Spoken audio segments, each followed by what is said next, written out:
Magandang araw at maligayang pagdating sa aming presentasyon.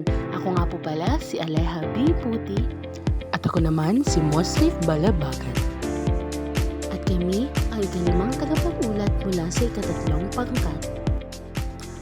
Ngayon, ang ating tatalakayin ay ang kahalagahan ng salamyaan. Una, pagpapalakas ng ugnayan sa komunidad.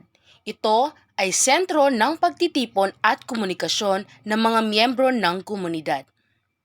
Sa salamyaan, ang mga tao ay nagtitipon upang mag-usap at magbahagi ng kanilang opinyon sa mga isyu na mahalaga sa kanilang pamayanan. Halimbawa, maaaring magtipon dito ang mga miyembro ng komunidad upang magplano ng mga aktibidad gaya ng pagdiriwang ng pista o pagtulong sa mga nasalanta ng sakuna.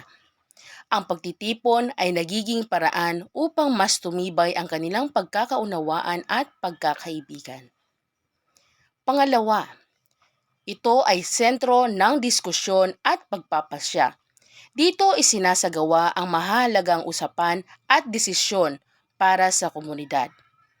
Ang salamyaan ay nagsisilbing lugar para sa talakayan at pagpapasya, lalo na kapag may mga mahahalagang issue sa komunidad tulad ng mga alitan sa lupa, proyekto sa bayan o problema sa seguridad. Ang mga leader o nakakatanda sa komunidad ay nagtitipon upang magbigay ng opinyon at magdesisyon para sa ikabubuti ng lahat. Halimbawa, dito maaaring pag-usapan kung paano haharapin ang isang krisis tulad ng tagtuyot o kakulangan sa supply ng pagkain. Pangtatlo, pananatili ng tradisyon at kultura. Simbolo ng pagpapanatili ng tradisyon na kaugalian at kultura.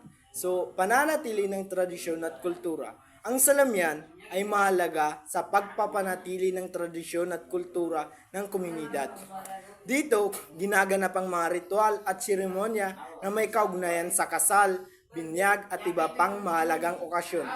So halimbawa, maaring magsagawa ng ritual para sa pasasalamat sa mga magandang ani o paghingi ng basbas mula sa mga ninuno.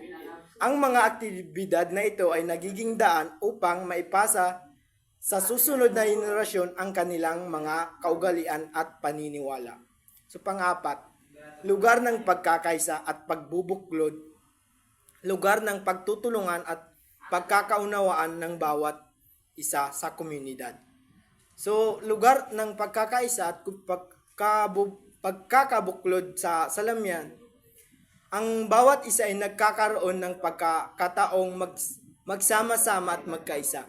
Ano man ang kanilang antas sa buhay, so halimbawa, sa panahon ng kalamidad, nagiging sentro ito ng pagtutulungan kung saan ang bawat isa ay nagbibigay ng suporta at tulong sa nangangailangan. Ang ganitong mga gawain ay nagpapakita ng diwa ng pagbubuklod para sa kapakanan ng lahat. So, panglima, pagpapasa ng kaalaman at karunungan. Dito, ibinabahagi ang mga kaalaman mula sa nakakatanda at sa kabataan. So, pagpapasa ng kaalaman at karunungan. Ang mga nakakatanda sa komunidad ay ginagamit ang salamyan bilang lugar para magbahagi ng kanilang karanasan at karunungan sa mas nakakabatang henerasyon. So, halimbawa nito ay maaring ituro dito ang mga tradisyon na paraan ng pagsasaka, paggawa ng mga handicraft o paglulutas ng mga problema sa komunidad. Ang kaalamang ito ay nagsisilbing pundasyon para sa mas matibay na kinabukasan ng mamamayan.